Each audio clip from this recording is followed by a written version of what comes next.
Өгсөн энэ амт үеийн хүнээ тэгээд юу зэм оронд боломж гарч ирсэн маш баярлалаа.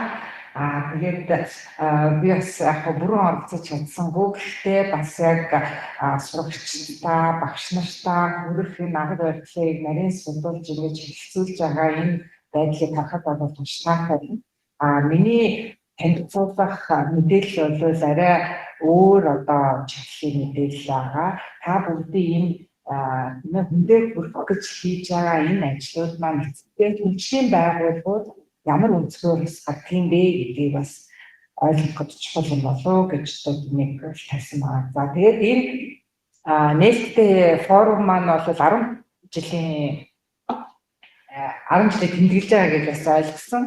Тийм учраас би бас ер нь энэ боловсролын өнгөрсөн 10 жилийг яаж харуул болоод бодоход эцэндээ бодлоо чи яг нөгөө мянганы өршлийн зорилгоудаас өчтөр өршлийн зорилгоудад дэлхийн нийтийн хөгжлийн зорилгоудад туссан өөрчлөлтөө яг энэ хэвцээ олж болцож байгаа. За тэгээд энэ форумд ерөнхийдөө боловсролын бид нар яаж хэмжиж ер нь улс орнууд тэмээ хөгжлөө хэрхэн яаж хэмждэг вэ гэдэгтээ философи ямар өөрчлөлт гарсан бэ гэдгийг бол агуулж бол байсан. За энэ дээр тэгээд юу гэж голон би хэлж байгаа юм гэхээр мянган өршлийн зорилгоудын хувьд бол ер нь хамгийн суурь энгийн нөхцөлийг нь хангая гэсэн гол санаа бол байсан. Тийм учраас суурь боловсролын хамралтыг бол одоо бүх өндөр яг ийм санаа байсан.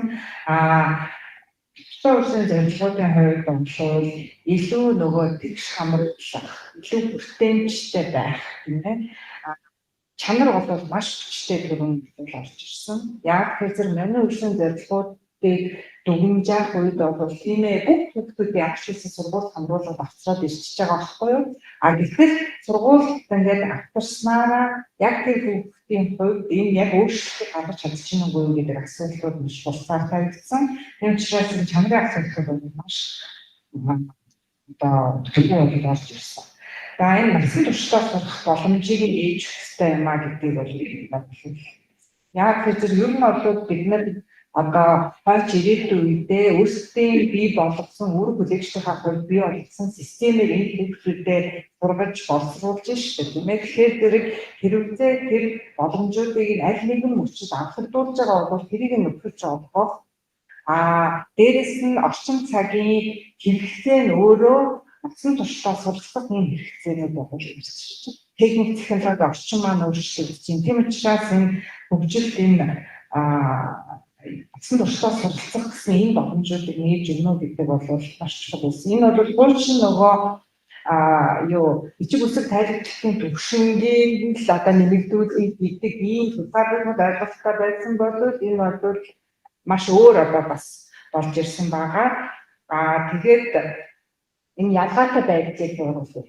Ерөнхийдөө гол одоо ялангуяа хүний идэвхтэй зөвлөсөн байгууллагуудын хувьд гол санаа энэ одоо Монгол улсын иргэн тус бүр гараа мэдсэн байх хэрэгтэй байна гэдэг л одоо гол санаа байгаа юм. Тэгээд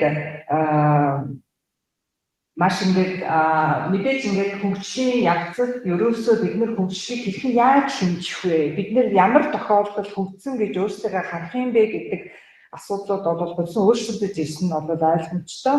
Мянган өршлийн зорилгоудын хувьд ч гэсэн ерөнхийдөө одоо хөгжил буурай улс орнуудын хувьд тийм ээ ингэж дэвшүүлэх ёстой зорилгууд гэж үзчихсэн бол өршлийн зорилгоудын хувьд бол нэлээд өөр. Энэ бол бүх нийтэд харамсан, бүх улсуудад хамаарлалтай, бүх улсуудад ялгаатай байж байна. Тэр ч гэсэн одоо буурцлоо гэдэг ийм одоо зорилгоодыг бол тавьсан байгаа. За энэ дээр бол яг илүү нарийн биш дэлгэрүүлж бидний сая хэлсэн зүйлүүдийг бас хэлсэн байна. За тэгээд нөгөө энэ бусад зорилгууд байгаа маш их хамааралтай. Ер нь ингээд хөгжлийн бас нөгөө хөгжлийг яаж хэмжих вэ, яаж ойлгох вэ гэдэг процесс боловсрол бол үргэлж маш одоо том байшрыг бол хэлсэн. боловсрол гэдэг бол ганцхан ингээд нэг юм сургуулийн орчинд авчраад нэгэд сурч байгаа шин бол нөгөө нийгэмшгүй тийм ээ улс орны мөнгө капиталыг бий болгож байгаа маш чухал процесс учраас энэ дээр бол талбарт оролцоо бол чухал юм аа гэдэг зүйлийг бол Ишээс бусад зорилгоотойгоо бол маш одоо уялдаа холбоотой байгаа юм аа гэдгийг бол шам тэмдэглэсэн байдаг. За тэгээд ерөнхийдөө нөгөө чанарыг нэлээд одоо онцлсан гэдгсэн. За би нэг чухал зүйлүүдийг энэ дээр жоохон тодруулсан байгаа даа. Тийм ээ. За тэгээд боловсрол бол угаасаа тийм ээ бусад одоо зүйлийг ингэж бүүст хийдэг тийм ээ идэвхжүүлдэг маш чухал одоо юм зүйл учраас энийг бол нэгэн зөвхөн тэмдэглэсэн байгаа. Тодорхой урлагийн зорилгын хүрээнд. Тэгээд энэ зорилгоудаа хүрэхийн тулд боловсролын үйл ажиллагааны хүрээг 2030 гэж одоо хамгаалагдсан байдаг. За тэгээд энийг бол яг энэ зорилго дөрөв байгаа шүү тийм ээ. Урлагийн зорилго дөрвийн хүрээнд яаж одоо үндэ хүрэх вэ гэдэг замыг хамгаалсан байгаа юм. За энэ дээр энэ хамтын ажиллагаа, түншлэл тийм ээ энэ тэгш хамруулах гэдэг хандлагуудыг нэлээд зөвхөн тэмдэглэсэн байна. Тэгээ энийг бид нар бас нөгөө хэрхэн яаж ойлгох вэ гэдэг нь бол агуулж байна. Collaboration буюу хамтын ажиллагаа энэ процессд оролцож байгаа бүхэл талууд тийм ээ. Өөрөөр хэлбэл бид нар багцны үргэлжлэлийн боловсролыг олгохдоо малчин айл өрхийн ахуй нөхцөлийн нийцсэн байдлаар одоо малчин аав ээжийн оролцоогч гэсэн хангасан байдлаар энэ бүх үйлчлэгийг зохион байгуулах ёстой гэсэн одоо гол санаа байна. За энэ дээр нөгөө түншлэлүүд бол маш чухал тийм ээ. Боловсрол бол маш их хэмжээний хөрөнгө оруулалтыг шаардсан байдаг. Маш хурдан өөрчлөлтийг одоо шаардж идэг ийм онцлог бас салбар маань байгаа. Тийм учраас энэ дээр энэ түншлэлийг маш оновчтой менежменттэй авч явах нь чухал. За энэ тэгш хамруулах гэдгийг бол би бас нэлээд онцлон хэлээд мэдээж хүүхдийн сангийн үед олон тэгш хамруулах боловсрол дээр бол хэлээгүй бас жил ажилласан байдгийг. Тэгэхээр анх бол нөгөө хин хамрагдахгүй байна гэдээ судлаад үзэхэд хөгжлийн бэрхшээлтэй хүүхдүүд бол нэлээд хоцрогдсон байсан. Тэр учраас нөгөө маш олон хөгжлийн байгууллагууд энэ хөгжлийн бэрхшээлтэй иргэдийг сургуульд авах бол маш зохион байгуулсан байдаг. За гэтэл бид нар төслийн үнэлгээгээ хийгээд үнэлгээний үр дүнгээс гарсан гол одоо төвлөмж юу байсан бэ гэхээр зэрэг энэ тэгш хамруулах гэдэг концепцээ ер нь бүрэн гүйцэд ойлгоогүй юм шүү. Тэгш хамруулах концепц гэдэг чинь орчин цагийн боловсролын энэ төвлөрсөн зорилгоодын хүрээнд тухайн хүүхдийн хэрэгцээ шаардлагад нийцсэн байдлаар энэ үйлчлэгийг үзүүлэх асуудал юм аа гэж байна. Тэгэхээр зөв нөгөө мэдээж хөгжлийн бэрхшээлтэй хүүхдүүд маань хоцрогдчихсэн үнэн хөгжлийн бэрхшээлтэй хүүхдүүдийнхээ хувьд тодорхой интервенцүүдийг тийг шаардлагатай байсныг шаардлагатай. Гэхдээ бусад хүүхдүүдийн хувьд ч гэсэн хэрвээ хичээлээс хоцрогдож байгаа бол тийм ээ тэрүүгийн одоо мэдэрсэн тийм системтэй тэгээд оролцуулсан хамруулсан магадгүй хүүхдийн амьдрал нөгөө нэг хайртай эмээ өвөө өнгөрдөг ч юм уу ийм шокын юм болсон бол тэрийг нь мэдэрдэг ийм орчинтой ийм их хамруулсан ийм одоо уур амьсгалыг бүрдүүлэх асуудлууд юм аа гэдгийг бол хэлжсэн. Дээрээс нь өөрийн улс орныхоо онцлог нийцсэн байдлаар энэ үйлчлэгийг зохион байгуулах нь туйлын чухал шүү. Маш олон одоо улс орнуудын туршлагыг болоод ярьсан байдаг боловч яг нөгөө Монгол одоо хүүхдэд, Монгол ахуйд, Монгол одоо хот хөдөөгийн бүхэл айлын бүрхүүдэд нийцсэн ийм байдлаар зохион байгуулаач гэдэг зүйлийг яасан байгаа. За энэ дээр нөгөө хэрхэн ямар одоо үзүүлэлтүүдэд хэмждэг вэ гэдгийг бол би дурсан байгаа гэж шийдсэн байгаа юм шиг бас илүү нарийн ингээд харж байх гэж бодож байна. Тэгээд яг цаг хэмнэх үүднээс би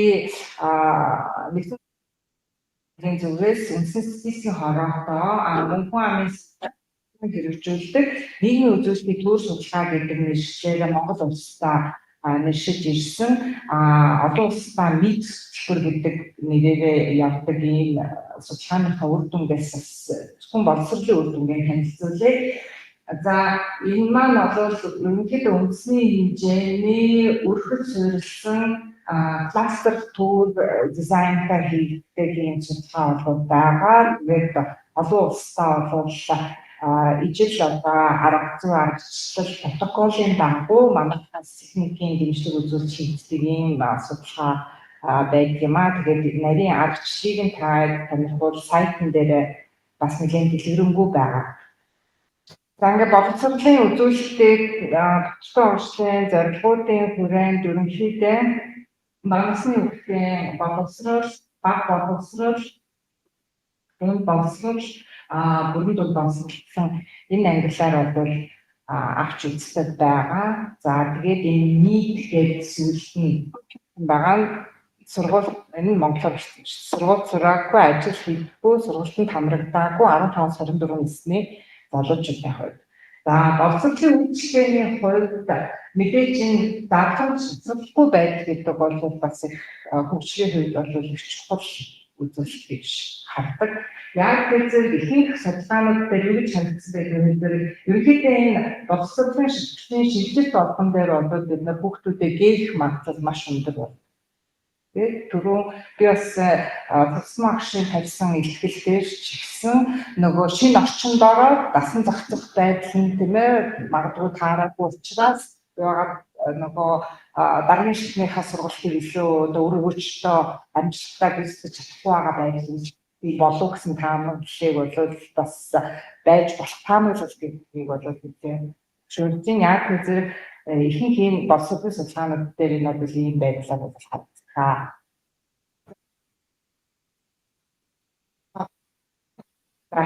Тэгээд нөгөө манай үеийн зорилгын хувьд хамгийн сүүлд хийсэн тэрний гаргадаг юм байгаа. Түүнээс хойш энэ гаргадаг юм дийтэй тэгээд сая зөвхөн зөвхөн маань хийх.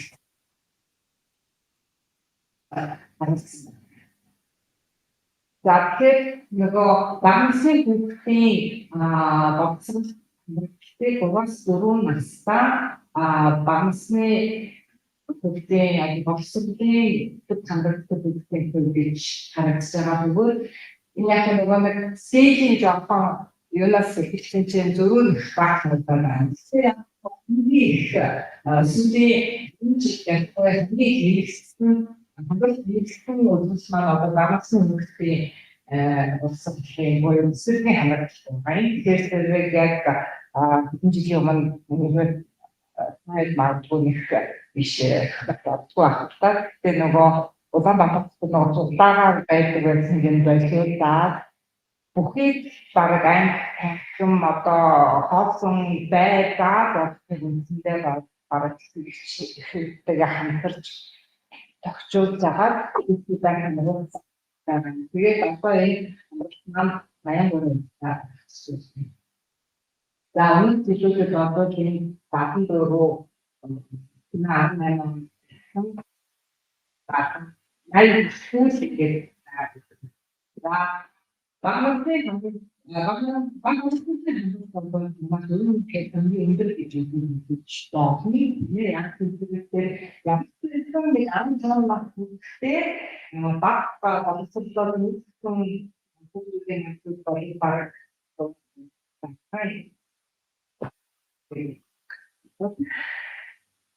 Ингээд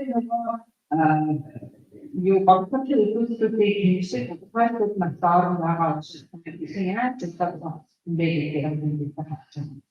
За ингээд юу дур боловсролын шилжих үеийн бол энэ журнал 96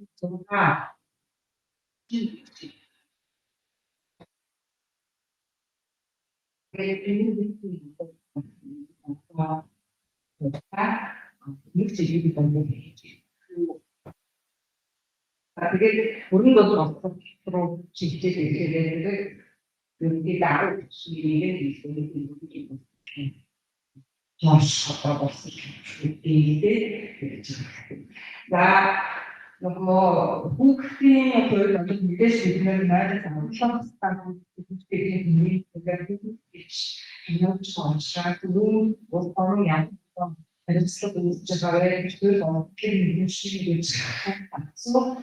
Яг тэгээд энэ зүйлийг үнэхээр хэрэгжүүлэх нь яаж юм гэдэг олон нийт гэж хэлээд болцоогүй ажил. Тэгэхээр ерөнхийдөө сургуульд ажил хийх гадна байгаа хүмүүсийн маань хөлбөлтэй. За энэ маань бол 18%.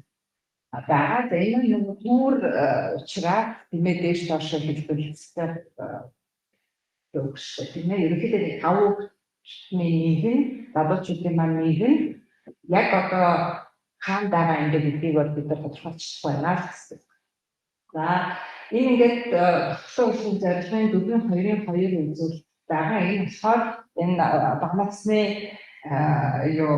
боловсролын хамгаалалт буюу цэцэрлэгийн хамгаалалт бол цэцэрлэгийн хамгаалалтыг бол харуулж.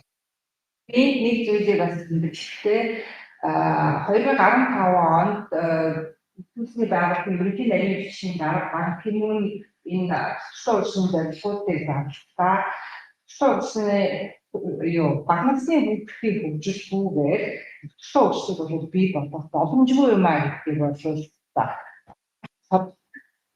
хэлсэн байдаг. Тийм ээ тэгэхээр бид нар ирээдүйдээ тогтолцоо хөгжлийг бий болгоё. Илүү өр өгөөчтэй хөгжлийг бий болгоё гэж байгаа бол өнөөдөр багнасныхаа хөгжлөд анхаарсан маа гэдгийг одоо хэлж байгаа. За ингээд Үүсээр нь харахаар ер нь бүх боловсролын түвшинд их бага хэмжээгээр октоодын хамгаалал бол илүү байгаа зүйл харагдаа. За бид нар энэ тулгааны төвөр өөрөө үсээр нөгөө ядаж одоо харах бололтой байдаг.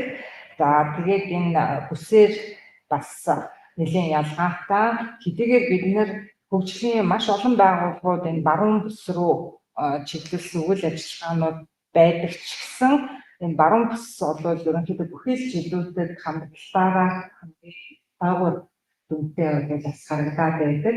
За ингээд хөдөөний банкны хувьд бол энэ цэцэрлэгийн хамгаалалт бол нөгөө 80 хүрэхгүй хэвээр байгаа. Үнэхээр бид нар бас угаасаа хонт төвлөрсөн газраар илүү нөгөө фокусд ажилласан гэх юм. За багнасны нөгөө баг ангид хамгаалалтын төвшин маань ингээд эртний хүмүүсийн маань хувьд ингээд хувийн зөрүүн бүр илүү ингээд ялгаатай болоод ирж байгаа юм. За тэгээд ангийн төв сүмийн төвүүд нэлийн өндөр нийслэл маань бол бас дотроо маш юм олон янз байдаг учраас дундч насны доогоор харагддаг. За тэгээд хөдөөний багийн хувьд бол бага хамгаалалт нь бол доогоор байдаг. За энийг тооцохдоо нөгөө албан ёсны насаар нь бол ангилдаг. Хэдийгээр манай хуулийн доогоор хөдөөгийн хүмүүсийн 7 настай боломж нь нийлэлтэй байдаг ч гэсэн яг тооцоолол бол зөвхөн 6 гэдгээр хийгддэг. Ийм онцлогтой. За энэ дээр нөгөө нэг хөгжлийн бэрхшээлийн асуудлууд ордог учраас ээжийн хөгжлийн бэрхшээлээр бас дүн гарах болцоотой хүүхдийн хөгжлийн бэрхшээлээр бас дүн гарах ийм болцоотой байдаг. За багуулсан хамгаалалт тэгээд сургуулиас гадуур байгаа хүүхдийн хувийг харахаар зэрэг ингээд эртний хүүхдүүдийн хувьд ээжийн хөгжлийн ямар нэгэн бэрхшээлтэй хүүхдүүдийн хувьд бол энэ ийм дүн болгосон байгаа. Тэгэхээр зэрэг яг тэр онцлог бүлгүүдтэй хүрч нөгөө ажиллах бас чухал байгаамаа гэдгийг бас энэ дээрээс харж болно. За дунд боловсролын хувьд бол бас нөгөө хөдөөний багийн хувьд тийм ээ хүүхдүүд маань гараад яг бид нар өөрийнхөө физиксийг эхийн хувьд бол нөгөө гол төлөөлөл маллахаар хүүхдүүд маань ингээд үндсэн суулгасан үндсэндээ гээдээд явчихдаг. Ийм дүрх бол харагдана. За бүрэн дунд боловсролын хувьд бол ингээд сургуулиас гадуур байгаа хүүхдүүдийн хувьд бол хөдөөд бүр 21% болоод эрс ялгаатай болоод ирдэг. За тэгэхээр зэрэг нөгөө тэгш хамруулах боловсрол гэдэг маань өөрөө ингээд эргээд нийгэмдээ бас энэ ялгааг бий болгохгүй соёл ахуйн ялгааг бас хэцэртэй одоо яхад хувь нэгний агуулдаг юм чухал одоо үйлчлэл маань байгаа мэлээ. Тэгэхээр яг үндсэндээ яг бодит байдлаар бол нэг зөрүүтэй болчиход байгаа. За энэ боловсролын дүүргэлтийн хувьд бол маш чухал эцэстээ ямар ч байсан хүүхдтэй энийг хүргэж чадж байгаа нөхөөр хөдөөгийн багууд маань бол үндсэндээ бас байдаг бөгөөд хүүхд октодын хувьд бол нэлээд ялгаатай бүрэн дунд боловсролын үед бол ялгаа улам ингээд нэмэгдээд ирж байгаа. За энэ нөгөө ялгаатай байдлын индексүүдийг тэнцээр нь хот хөдөөгөөр нь аж ахуйн индексээр нь тооцдог. Энэ аж ахуйн индексийг хавцараг asset base гэж ярьдаг. Хавцын одоо зүйл самарч хавцын индексүүдийг хэлж гаргаж ялгааг нь харуулдаг байгаа. Тэгээд нөгөө аж ахуйн ялгаа өндөр ахад хөнгөлөлтийн хүйсийн ялгаа бол эсрэгээр гардаг одоо бусад улс орнуудтай харьцуулбал бид нэр бол тэнгуудыг болсон байна.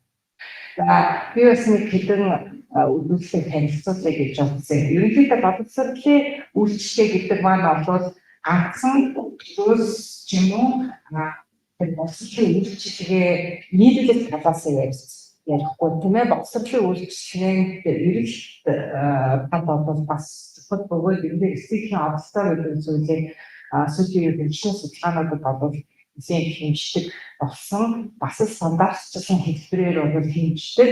Анх 2018 онд хэмжихтэй арай нэг өөр асуудлуудаар хэмжиж байхад ерөнхийдөө ямар дүн гарч ирсэн байх гэхээр зэрэг эцэг эхчүүд сургуулийн бол нэг юм сургалттай холбоотой асуудлаар бол сургуультай бол харьцсан юм байна. Багсын спорт урлагийн арга хэмжээнүүдэд бол оролцсон.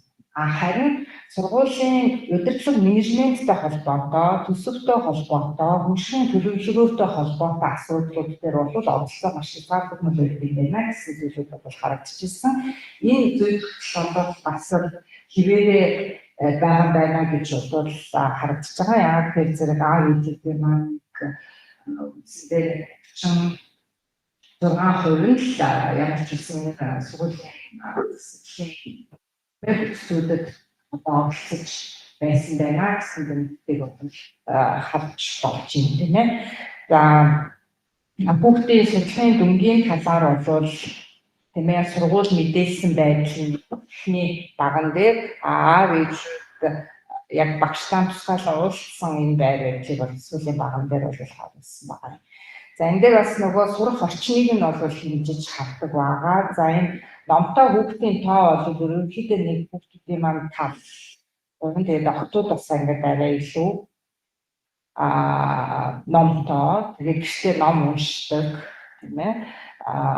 Тэгээд ажлын даалгавар гэрийн даалгавар дээр дижитал авдаг хүүхдийн гэсэн юм зүйлийг харсан байна. За энэ эцэгхийн оролцоо бол энэ саяных нөгөө зүгээр энэ шугам графикаар ангиар насаар нь харуулсан байна хүүхдээ. Яг мэдээж нөгөө нэг хүүхдүүд нас ахих тусмаа гэрийн даалгавар дижитал авдаг нь бол буурдаг. Тэгэхээр ном уншиж өгдөггүй л бол ер нь тэгээд насан туршийн их ном уншиж өгдөгчгүй, ном уншдагчгүй нэг иймэрхүү зүйл бол харагдаад байна. Тэгээд зэрэг нөгөө дөнгөж хүүхдүүдийн маань нэг хагасан л уншиж гэдэг чинь бол аюу хангалтгүй. За мэдээж нөгөө чанарын асуудлууд нэлийн одоо хугацаар тавигдсан гэж би түрүүн хэлсэн. Тийм учраас энэ foundational learning skills буюу сурах суурь чадамж гэж нэрлэдэг байгаа. Хөтөлбөрийн урьдчилан зорилго энэ үзүүлэлтийг 2018 оноос хойш бол хэмжиж ирсэн байна. За энэ болохоор 2-3 дугаар ангийн хүүхдүүдийн унших болон тоо бодох чадварыг хэмждэг байгаа. Энэ асуудлуудыг ер нь нөгөө олон улсын нэгэн стандартчлсан протоколын дагуу хийгддэг болохоор зэрэг олон улсын хүүхдийн судалгааны амжилтыг хэмждэг техникийн байгууллагууд яг энэ өрхийн судалгаанд суурилсан хэрхэн яаж юу хийж болох вэ гэдэгт нарийн судалгаа хийсний дагуу биднээс зөвлөмж өгөөд тэрийг бид нэр ашигладаг байгаа. Гэхдээ ашиг чадварыг бол 2-оос 7-оос 14 настай хүүхдүүдээс энэ бүх чадруудыг авч байгаа.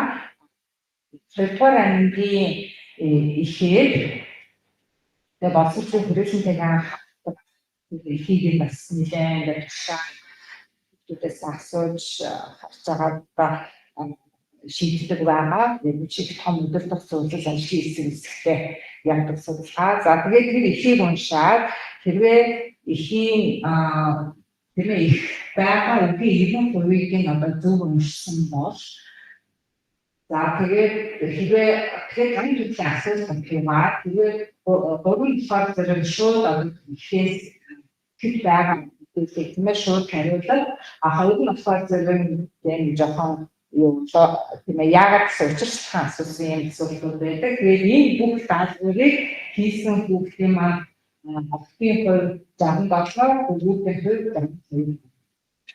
72. Цоо бодох чадварыг хэмжихтэй болвол эхлээд цоо танин мэдэх тэгээд нэг бүлтэл тэгээд харахын юу даалгавруудаар хэмждэг байгаа. Ингээд юу цоо бодох чадвар охтын хувьд танилцаа хүүхдүүд одоо 69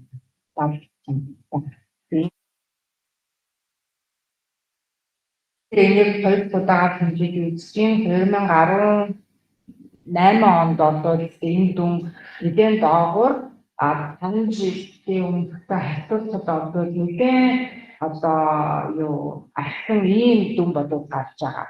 Тэгээд пиццагаас ялгаатай нь бол насны хувьд ялгаатай аргачлалын хувьд бол жоохон ялгаатай байгаа. За яг би зүгээр дотроо бас ингэж байна. Энд чинь нөгөө ковидын дараа хийж байгаа судалгаа шүү дээ. Тэгээд уг нь бол нөгөө ковидын үеэр хүүхдүүд маань нөгөө онлайн хичээлээр жоохон юу доош болов гэсэн хүсэлттэй байсан боловч нэмэгдэх нь аав ээжүүдээ оролцсон өндөр чухал юм болов гэж зүгээр болсон. Одоо тэгсэн хүсээгүй одоо би хүүхдтэйгээ тулж ажиллахаас болов болсон гэж бодсон. За тэгээд нөгөө энэ бисээр нэгж алгаж харуулсан байгаа юм. Хангалттай тэгээд Улаанбаатар болоод шинэ харахад бүгдс байгаа. Энэ шишханы надад шууд ихтэй бэрхшээлтэй. Тэгээд энэ нөгөө нэг 7-14 настай хүүхдүүдээс авсан болохоор ангиар нэгж ангилсан. Тэгээд энэ дээр би яг гол ингээд мессеж юм ер нь баг боловсрол сонгож үндсэндээ ингээд нөгөө яг ийм макро эдийн засаг талаас харах юм бол тийм хууль эрхтэн хувьд бол бид бүх хүүхдүүдтэй суурь боловсролыг үнд хэлбэргүй бүгд нь олгох ёстой. За тэгээд энэ дээр бол маш их төсөв боловч одоо тавигддаг мэдээж боловсролын салбар бол хамгийн том одоо багцтай салбаруудын нэг шүү дээ тийм ээ. За ингээд бид нэр хүүхдүүдийнхаа за үндсэндээ нэг 50-60% нь бол яг нэг суурь тийм ээ чадваруудыг эзэмшүүлж чадсан байна. Хэзээ системийн өөрийнх нь одоо үр шиг өргөж асуудлыг бол бид нар дахин харж үзээс аргагүй ийм хандж байгаа. За энэ дээр бол нөгөө хүүхдийн хөгжлийн явцад бол хүүхдийн тэр одоо танин нийгэмшгүй тийм ээ гэсэн ийм чухал одоо ур чадварууд бол юусаа бага насндаас болдог байна. Тийм. Тэгээд энэ баг боловсрол бол энэ дээр бас айгу тийм ээ боломж байгаа. Тэгээд баг боловсрол эзэмших бүртгэн нэг ингээд жоохон өөрчлөлт чадна. Тэрнээс хойш бол ер нь өөрчлөлт тун баг байна гэдэг бол болчихсон. Тийм ээ тэгэхээр зэрэг нөгөө энэ өмнөх бас энэ боловсролын хангалттай. Тийм учраас нөгөө хөгжилт боловсролыг авч үзэхдээ яг бага насны хүүхдийн боловсрол баг боловсрол болоод ерөөсөн нийт тэргүүний олгодог хамгийн чухал одоо боловсрол юм аа гэж бол хаддаг. Хэзээ надад одоо юу гэх чинь хязгаарлалмал нөөцтэй би нэг сонголт хийх ёстой бол яг энэ насн дээр л хамгийн хөрөнгө оруулалт нь авах ёстой гэдэг ийм концепц байдаг учраас хэрвээ энэ алдагчтай ахын бол ихтэй сургуульд явж байгаагаа та эдийн маань сургалтын процессын үр өгөөч ч гэсэн буураад нэг бас нэг байгаа халтаа гэж бодож байна. Тэгээд анхаарал тавьсан баярлалаа.